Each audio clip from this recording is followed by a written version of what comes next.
Hola y bienvenidos a una nueva inmersión. Hoy vamos a explorar un territorio donde se cruzan dos mundos que, bueno, parecen muy distintos: la medicina de precisión y la ingeniería de software. El tema es fascinante. Tenemos algoritmos cada vez más potentes para limpiar señales médicas, como un electrocardiograma. Pero, ¿cómo nos aseguramos de que, en su afán por limpiar, no borren una pista vital que podría salvar una vida? Esa es la pregunta del millón. Y es exactamente el núcleo del documento que vamos a analizar hoy. Es un único artículo de investigación, pero muy denso, titulado Evaluación de la calidad diagnóstica para representaciones de ECG de baja dimensión, publicado por un equipo de investigadores de Hungría y Austria. Vale, y el problema que plantean es algo que todos podemos entender, creo. Un electrocardiograma, un ECG, no es una señal perfecta. A menudo tiene ruido, interferencias eléctricas, los músculos del paciente que tiemblan un poco, incluso la propia respiración. Y para eso están los algoritmos, para filtrar ese ruido o para comprimir los datos. Claro. Pero la misión de este estudio es señalar el enorme riesgo que hay ahí. Al limpiar o comprimir esa señal, estamos seguros de que no eliminamos una anomalía sutil. Una pequeña onda que a un algoritmo le parece ruido, pero que para una cardióloga es la primera señal de un infarto inminente. De eso va todo esto, en el fondo. Es como restaurar un cuadro antiguo, ¿no? Quieres quitar la capa de suciedad, pero si te pasas con el disolvente, te llevas por delante la pincelada original. Totalmente. Y en este caso, esa pincelada puede ser la diferencia entre la vida y la muerte. Una pincelada que lo cambia todo. El desafío es precisamente ese: enseñar a una máquina a distinguir entre la suciedad y la obra de arte. Y este artículo propone una forma muy ingeniosa de comprobar si lo está haciendo bien. Pues vamos a ver cómo lo hacen. Para empezar a entender su solución, supongo que primero hay que entender por qué los métodos antiguos no funcionaban del todo bien. ¿Cómo se medía esto tradicionalmente? A ver, tradicionalmente, en el mundo de la ingeniería, se usaban métricas puramente matemáticas. Nombres como relación señal-ruido o error cuadrático medio suenan intimidantes, pero la idea es muy simple. A ver, Comparan la señal original con todo su ruido con la señal ya procesada, la limpia, y miden la diferencia numérica entre ambas. Cuanto más pequeña sea esa diferencia, en teoría mejor. en teoría, intuyo que aquí es donde empieza el problema. Aquí empieza la gran trampa. Lo fascinante es que un algoritmo puede conseguir una puntuación casi perfecta en estas métricas y al mismo tiempo haber creado una señal que es diagnósticamente inútil o, lo que es peor, engañosa. O sea que un sobresaliente en el examen del algoritmo podría ser un suspenso en el mundo real, en la consulta del médico. Exactamente. El artículo pone un ejemplo clarísimo. Hay un tipo de ruido muy común en los ECG, que es una fluctuación muy lenta de toda la señal. Se llama deriva de la línea de base. Un buen algoritmo puede eliminarla a la perfección. Y las métricas matemáticas se disparan, claro. El resultado numérico es excelente. El algoritmo diría: misión cumplida. He reducido el error a casi cero. Pero resulta que, en el proceso, al corregir esa deriva, podría haber borrado por completo la evidencia de un episodio isquémico de ST, que es un indicador visual clave de que el corazón no está recibiendo suficiente sangre. El algoritmo ve un error matemático y lo corrige, pero no tiene ni idea de que ese error era el dato clínico más importante. Es que lo estaban mirando desde el ángulo equivocado. Optimizaban para la pureza matemática, no para la relevancia clínica. Pero me extraña que nadie se diera cuenta antes. ¿No hubo intentos de crear métricas un poco más inteligentes? Sí, por supuesto. Se crearon métricas más sofisticadas, como la distorsión diagnóstica ponderada, o WDD. La idea era buena. ¿Cuál era la idea? En lugar de tratar toda la señal por igual, se le daba más importancia a los errores que ocurrían en las partes más relevantes del ECG, como el complejo QRS, que es ese pico grande y afilado que todos reconocemos. Parece un paso en la dirección correcta. ¿Y funcionó? Funcionó mejor, pero seguía teniendo un talón de Aquiles. El problema es que a veces el ruido se parece mucho a la señal de verdad. Ah, Tienen frecuencias similares, y estas métricas se confundirán. A veces interpretaban ruido como si fuera información importante y otras veces al revés, con lo que las conclusiones pues seguían sin ser del todo fiables. vale. Entonces tenemos un método automático que es rápido pero poco fiable. ¿Cuál es la otra cara de la moneda? Llamar a los expertos. Esa es la alternativa, el llamado estándar de oro. sentar a un grupo de cardiólogos, mostrarles las señales originales y las procesadas y que ellos den su opinión. Se llama el Mean Opinion Score, el juicio humano. Pero me imagino los problemas. Primero, conseguir que 3 cardiólogos se sienten durante horas a mirar señales debe ser carísimo y lentísimo. Carísimo, lentísimo y además no es infalible. Y esto es importante.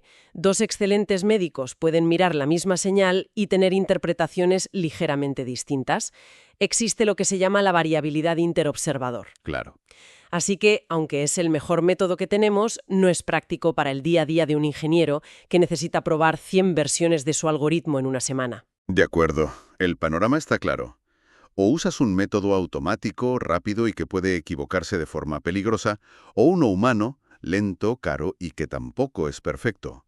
Y es en este punto donde los autores del estudio proponen su solución. Exacto.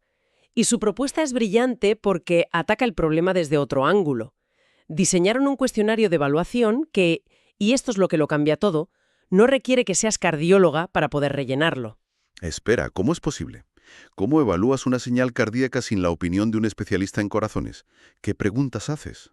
Pues, en lugar de pedir un diagnóstico complejo, por ejemplo, identifica si esto es un bloqueo de rama izquierda, algo que a veces ni los propios médicos pueden asegurar solo con el ECG. El cuestionario se centra en características puramente visuales, objetivas, en la forma de las ondas. Ah, ya veo por dónde vas. No preguntas qué significa esto, sino qué estás viendo. Precisamente, por ejemplo, para la onda P, que es la primera pequeña joroba del latido, las opciones no son diagnósticas, son descriptivas. ¿Cómo cuáles? La onda es insignificante, casi plana. ¿Es positiva? ¿Va hacia arriba? ¿Es negativa? ¿Va hacia abajo? ¿O es bifásica? Un poco de cada. Son categorías visuales que no dejan mucho espacio a la interpretación. Es como un test de reconocimiento, una especie de ficha policial para las ondas. Describa al sospechoso. ¿Es alto, bajo, curvo, puntiagudo? La analogía es perfecta. Para el segmento ST, que es la línea que une 2 ondas, las opciones son: es horizontal, ascendente, descendente, está hundido o está elevado. Son juicios sobre la morfología, sobre la forma. Y la genialidad de esto es que reduce la ambigüedad y permite que los propios ingenieros que desarrollan el algoritmo puedan evaluar su trabajo de forma rápida. Claro, el ciclo de desarrollo se acelera una barbaridad. Pero me surge una duda. Que un grupo de ingenieros se ponga a marcar casillas suena un poco simple. ¿Cómo te aseguras de que sus respuestas son estadísticamente sólidas? Esa es la pregunta clave. Y aquí entra en juego la segunda pieza del puzzle. Una herramienta estadística llamada capa de Cohen. Esto es lo que le da rigor a todo el método. ¿Capa de Cohen? ¿Qué hace exactamente? Mide el grado de acuerdo entre 2 personas que evalúan lo mismo, pero con una corrección fundamental. Descuenta el acuerdo que podría haber ocurrido simplemente por azar. ¿Cómo es eso? Imagina que están evaluando una característica rarísima, una que aparece en 1 de cada 100 ECGs. 2 evaluadores revisan 100 señales. Casi siempre, en 99 de ellas, ambos estarán de acuerdo en que no está presente. Claro. Si solo calculas el porcentaje de acuerdo, te saldrá un 99%, un resultado espectacular. Pero es un resultado engañoso, porque en realidad no han tenido que tomar casi ninguna decisión. Han coincidido en lo obvio. Ahí está la clave. Kappa tiene en cuenta la probabilidad de que ambos dijeran no está presente por pura casualidad, y resta esa probabilidad del acuerdo observado. El número que te queda, el valor kappa, es una medida mucho más honesta del acuerdo real. El artículo incluso usa una escala estándar para interpretarlo. Un valor por encima de 0,81 se considera un acuerdo casi perfecto. Vale, la idea me parece genial. Tienen un test inteligente basado en lo visual y una herramienta estadística robusta para analizar los resultados. Pero una idea solo es una idea hasta que demuestras que funciona. ¿Cómo lo pusieron a prueba? Pues lo aplicaron a un algoritmo de procesado de ECG que ellos mismos habían desarrollado. Es uno basado en unas funciones matemáticas llamadas de Hermite y sigmoideas, pero bueno, lo importante no es el algoritmo en sí, sino el experimento que montaron. Cuéntame. Realizaron un estudio ciego con 3 cardiólogos. Ciego significa que los médicos no sabían si la señal que estaban evaluando era la original o la que había pasado por el algoritmo. Esto es crucial para que no haya sesgos. y analizaron los resultados desde 3 ángulos distintos, de una forma muy completa. ¿Cuál fue el primer ángulo? Supongo que el más importante. El más importante, sí, el acuerdo entre métodos. Es decir, compararon las respuestas para la señal original con las de la señal procesada. La pregunta era, ¿el algoritmo conserva la información? Y la respuesta fue que sí, en su mayor parte. Los valores de capa mostraron un acuerdo sustancial para la onda T y casi perfecto para el complejo QRS. La información más crítica se estaba preservando muy bien. ¿Y hubo algún punto flaco? Muy vulnerable al ruido. A menudo es difícil de caracterizar incluso en la señal original. Entendido. Primer ángulo superado. ¿Cuál fue el segundo? El segundo fue el acuerdo entre evaluadores. Aquí no comparaban la señal original con la procesada, sino un cardiólogo con otro. Mirando la misma señal, ¿hasta qué punto estaban de acuerdo los expertos entre ellos? Esa es una pregunta muy interesante sobre la propia naturaleza del diagnóstico. Y los resultados fueron reveladores. El acuerdo fue solo moderado. Solo moderado. Sí. Y eso demuestra, con datos, que la interpretación de un SG siempre tiene un componente subjetivo, incluso entre los mayores especialistas.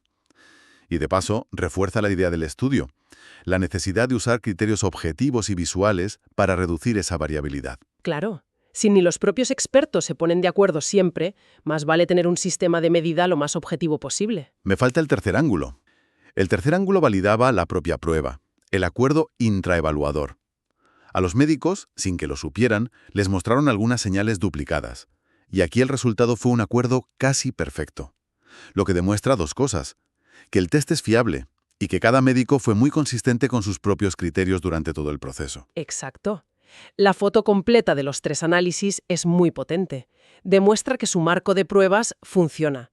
Es fiable, es repetible y mide de verdad la distorsión diagnóstica. Y de paso, demuestra que su algoritmo en particular hace un buen trabajo.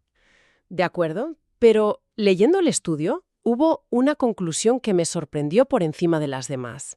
Y es que los cardiólogos puntuaron las señales procesadas por el algoritmo como de mejor calidad visual que las originales. ¿Cómo es posible? Ese es el punto clave, el que cierra el círculo de todo el argumento. El algoritmo no solo no destruyó información vital, sino que al eliminar el ruido hizo el ECG más fácil de leer para el ojo humano. La señal era literalmente más limpia y clara. Y esto choca de frente con lo que decían algunas de las métricas automáticas del principio. Totalmente. El artículo lo ilustra a la perfección en una de sus figuras, la figura 10.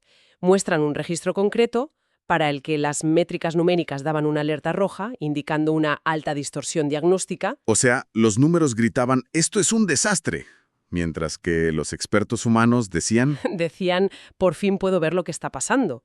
Para ellos, la señal procesada era infinitamente más clara y conservaba todas las características importantes.